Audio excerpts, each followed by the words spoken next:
YouTube, and thanks for watching Junkworks Garage.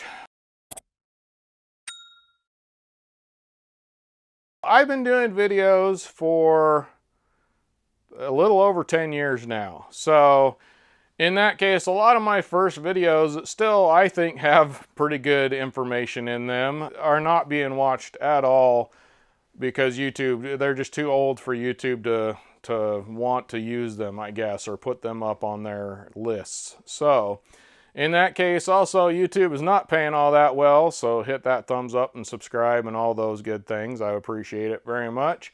But I am going to take some of those and revamp them because I was not near sadly, I was not near as good as I am now with videos.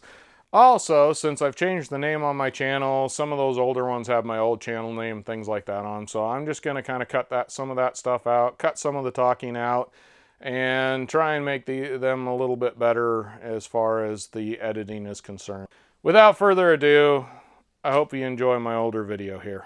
Got a jack of all tips and tricks. I spent a lot of years as a carpenter's helper, basically meaning I packed a lot of wood on my back and pulled a lot of nails out of boards. One of the tricks I learned from doing that is when you're pulling on some pretty stuck cold hard nails, it's pretty difficult. So if you turn your hammer sideways here and just turn it side, get that on there, to side, to side, that takes it out real easy. So that's about the easiest way you can pull a tough nail out of something. Well, hopefully you enjoyed that and got something out of it. Now get out there and get your junk working. Thanks for watching Junkworks Garage, where I'm proud to say I'm a jack of all and master none. You all have a good one.